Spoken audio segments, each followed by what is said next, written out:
Hello everyone, thanks for joining me. Before moving on, please remember to like and subscribe to my channel. I want to start off by giving a preview of what it was like to ride on a train in Jamaica, for those of you who have never experienced it.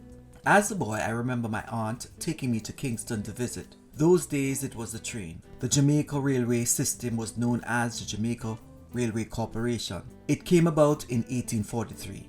This was a few years after emancipation.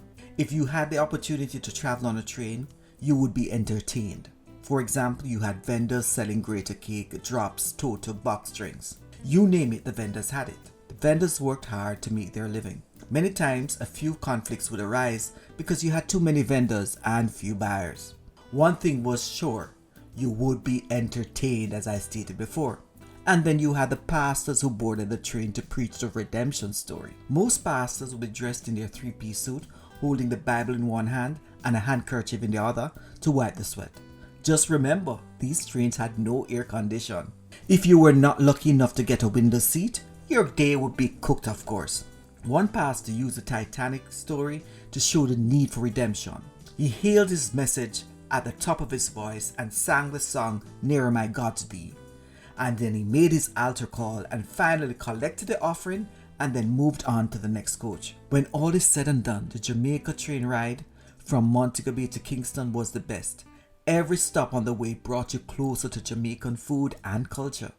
For example, a stop at Balaclava in St. Elizabeth would let you purchase fish and bami. Of course, this would be full of Scotch bonnet peppers with onions. Wow to the individual who did not get his box drinks or her box drinks or bad juice.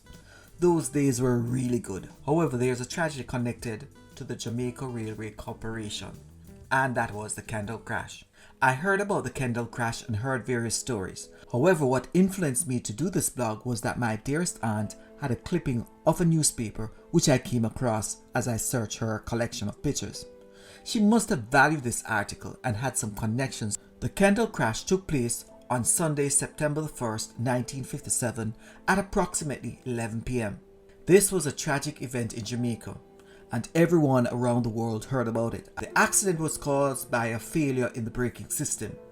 It was suggested that the brakes may have been tampered with. After the investigation, many issues were revealed.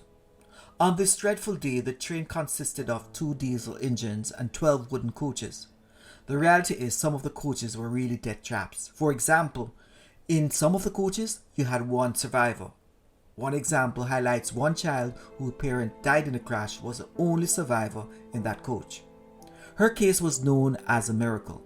In other coaches, all the passengers survived. Hospitals in the region were filled to capacity with people who were injured or dead. While there was death everywhere, there was hope. For example, survivor Carvey stated she was unconscious after the accident and was placed with dead bodies that were in the process of being identified. She gained consciousness and started searching for her brother, who was already taken to the hospital. For years she was known as the Ghost. While many survivors tried to assist the injured passengers, some eyewitnesses stated that others robbed the dead, taking off rings and other valuables. One man who survived but was injured in the crash stated that someone tried to remove his watch from his hand. Sad to say, the practice continues today. In Jamaica, if a truck breaks down with chickens or so forth, you will see so many people rushing for these chickens or whatever has been thrown off these trucks without giving consideration to the thought that someone may have been hurt. And if you think for a moment that pickpocketing is a recent occupation, think again. Reports are that 4 pickpockets were found with wallets and several items of those who died. The reality is pickpockets were passengers on the train with an objective, of course. The impact of the crash was felt throughout Jamaica and worldwide, of course. World leaders messaged in to give their condolences. Some of the victims who died were buried in unmarked graves in Kendal. Some of them were so badly crushed that they were unrecognizable. And when Jamaicans talk about Kendal Crash, they always talk about the ghost sightings. On reflection, today's survivors and descendants tell the story of an awful night. I recently saw someone who had a proof of concept for a movie on Kendal Crash. I think it's really a good idea, and this could be used to chronicle the event and the encounters. I look forward to watching this film when it's released.